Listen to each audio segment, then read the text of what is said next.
All right, welcome to the Explainer. You ever watch a stock price just bounce around all day and think to yourself, what is this company actually worth? Well, today we're going to cut right through all that noise. We're going to tap into the work of valuation guru Aswath Damodaran to hunt for a company's true or intrinsic value. Let's dive in. So that's the big question, right? What is a business really worth?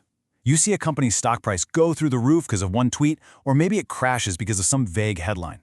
But here's the thing, that's just its price. It's the market's mood on any given day. What we're looking for is its value, something much more solid, more fundamental. And that gap between price and value, that's where the real story is. And that brings us straight to the core idea for today, the concept that helps us answer that very first question. What exactly is intrinsic value? Okay, so at its heart, intrinsic value is all about the business itself, its DNA. It really just boils down to three things. How much cash can this business generate? How fast is it going to grow? And, how risky is that whole journey? It's a way of looking at value from the inside out, totally ignoring what the noisy market is screaming about. Now, this is super important. This tool, intrinsic valuation, it doesn't work for everything. It's specifically designed for things that are supposed to generate cash. So, a young startup? Yeah. A stock? Of course. Your local small business? Absolutely. But what about a Picasso painting? Or a bar of gold? Nope. See, their value comes from what somebody else is willing to pay for them, not from any cash they produce. It's a totally different game. So, how do we actually get our hands dirty and calculate this intrinsic value? Well, that leads us to the main tool in the workshop, the discounted cash flow valuation. You'll almost always hear it called DCF. And this is the engine of the whole thing. The idea behind DCF is actually pretty simple, but it's incredibly powerful. It says that a business is worth the sum of all the cash it's ever going to make in the future.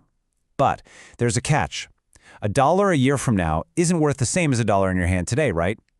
So DCF is just the mathematical tool that lets us figure out what all that future cash is worth in today's money. Of course, the future is uncertain, it's risky, and any good valuation has to deal with that. The most common way is by tweaking something called the discount rate. The riskier the business, the higher the rate we use, which makes its future cash worth less today. Makes sense. The other way is to adjust the cash flows themselves. You basically ask, instead of a risky chance at getting $100 next year, what's the guaranteed amount of money I'd take for sure, right now? If you say $90, well, that's your certainty equivalent. You've just priced the risk right into the cash flow. This all leads to a really simple but fundamental reality check. For any business to have any value at all, it has to be expected to make positive cash flow, eventually. It's totally fine to lose money for years. I mean, look at most tech startups. They burn cash like crazy to grow. But the whole bet, the whole promise, is that one day, the cash that starts coming in will be so massive that it makes all those early years of losses look like a drop in the bucket. Okay, so when we sit down to actually build one of these DCF models, we immediately come to a fork in the road. We have to make a big choice right up front, and that decision shapes the entire rest of the analysis. Let's look at these two paths you can take. To get why this choice matters, let's use a really simple model of a business. Just forget all the complicated accounting for a second. Think of it like this. On one side, you have all the company's assets. That's the stuff it already owns that's making cash, plus all the new things it's going to invest in to grow in the future. And on the other side, how did it pay for all that stuff? It's a mix of debt, money it borrowed, and equity, which is the owner's money. That's it. Assets on one side, who has a claim on those assets on the other. So this simple picture leads us to our two paths. Path one is to value just the equity, just the slice of the pie that belongs to the shareholders. If you do that, you have to use the cash flows that are left over after all the debt payments are made, and the discount rate you use is the cost of equity, basically the return shareholders demand for their investment. Path two is to value the entire firm, the whole pie. For that, you use the total cash flow the business generates before any debt is paid, and you discount it with the cost of capital.